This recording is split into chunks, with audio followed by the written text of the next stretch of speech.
So if you guys didn't know by now, I'm building my 350Z to be a drift car so that I can take it to the track and have fun. The one thing about that though is that in order to take your car to the track, oh, it got dark in here. That in order to take your car to the track, you have to follow a list of rules and regulations that track has set up. But basically everything on that list is just full of things for safety to keep you and everyone on the track safe, which really is a good thing because it prevents as many injuries as possible out there on the track.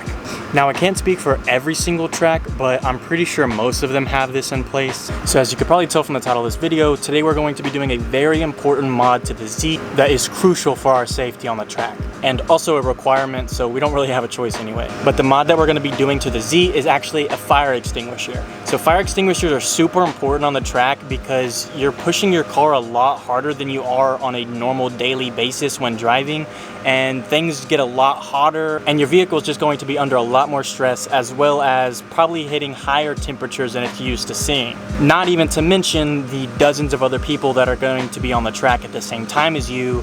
There's just a pretty high chance that something could go wrong. So while a fire extinguisher may seem like a waste of money up front, it's actually going to save you tons of money if you do run into that unfortunate circumstance of something catching fire while you're on the track. So like with everything else I do to my Z, I don't have a lot of money, so I got to keep it cheap. So I went to Walmart and I picked up this 2-pound fire extinguisher, I think for about $20. I'll put the price up on the screen.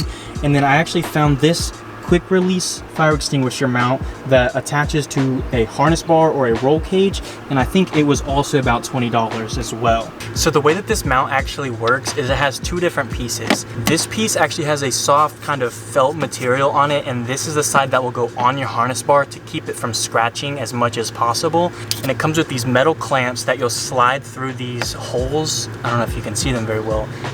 That slides through these holes like this, and it goes around the harness bar, and it securely attaches this part to your harness bar. Now the other side attaches the exact same way. Again, it comes with clamps, and you run them through these holes, and the other side goes through the fire extinguisher like so. So then this part of the mount will actually be firmly secured to the fire extinguisher itself.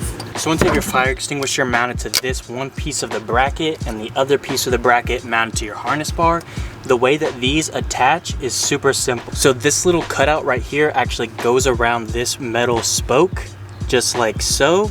And then you push it down like this, but it actually runs into this rod. So what you do is you pull the pin, pulls that rod back, and once you let it go, it's securely mounted through this hole right here. So the quick release function of this is super simple as well. So all you have to do to release the fire extinguisher from the harness bar is pull this pin and then pull it out from the harness bar. And just like that, you'll have your fire extinguisher ready to pull the pin and use. So I got the fire extinguisher mounted to its side of the bracket, and the plan is to have it mounted right here, just kind of resting on this ledge back here, but mounted to the harness bar up here. So it should sit right in the middle between these two seats, and hopefully I'll be able to reach it while I'm strapped up in my harness in my front seat, but we'll just see. The only other place I've seen people mount their fire extinguishers in Z's is right here in front of the passenger seat, and they make brackets that actually bolt up to the front two seat bracket mount bolts or whatever, you know, these two things. But the ones I was seeing online were just super expensive, and I was not trying to pay that much money just to mount my fire extinguisher. So hopefully this one will work out. So I'm actually not going to be using the metal clamps that the kit came with on the harness bar side of the mount because I don't want these to scratch up my harness bar. So I'm actually going to be replacing these with zip ties and hope that they hold it enough for it to not move around. So instead of running those through these two little holes, I'm going to be running 1 or 2 zip ties on each side, and we'll see how that goes. But I let my friend borrow my zip ties, so I have to wait for him to get home so that he can bring them back to me. So I kind of just gotta wait until then. So I'm actually still waiting on Moses to bring me my package of zip ties, but I was getting kind of impatient, and I actually did find one zip tie that I have, and I think it might be the only zip tie that I own besides the ones in that pack, but it was big enough to go around the harness bar. So I have one zip tie holding this thing up.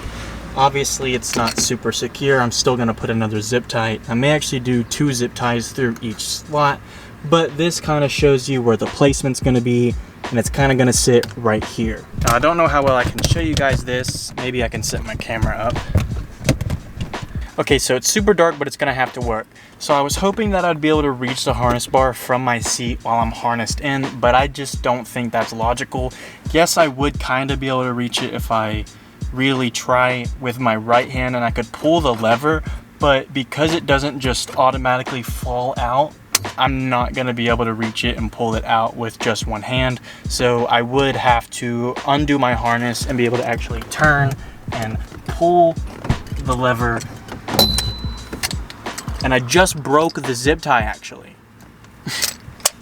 Okay, yeah, so I actually just pulled the entire thing off. I guess that one zip tie was just not strong enough, so I'm definitely gonna have to wait to get the other ones, and I will definitely be doing 2 zip ties on each side.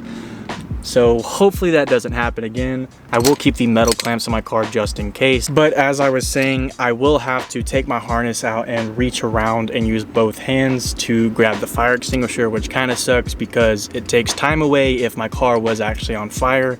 And it just means the fire is going to burn a little bit longer while I have to undo my harness. However, the way I was originally going to mount my fire extinguisher was in front of the passenger seat like I was explaining earlier, and even if it was down there, I would definitely have to undo my harness so that I could reach down and grab it. So I'm not really losing out on anything, I'm just not going to be able to do it the way I was hoping to. So once I get those zip ties, I'm gonna go ahead and throw it on, and I'll be back with the camera after it's all ready to go, and I'll show you guys how it turned out. So as you guys can see, I finally got my zip ties, and like I said, I went ahead and I put 2 zip ties on each side just to make sure it is firm and secure, and I'd say that it pretty well is. Now obviously it does move around a little bit because it's not super tight. Now if we did use the clamps, it would probably just sit exactly where you have it, but I'm not too worried about it because it's snug on there and it works, and it actually kind of makes it a little bit easier for getting the fire extinguisher out if you were having trouble in this position for some reason. So it's super easy to remove it. All you gotta do is pull the pin like that, and the fire extinguisher will just drop out and you're ready to use it on the track if you ever have a fire. Knock on wood, hopefully that never happens. And to go back in, it's super easy as well. You just, it's hard to do with one hand though.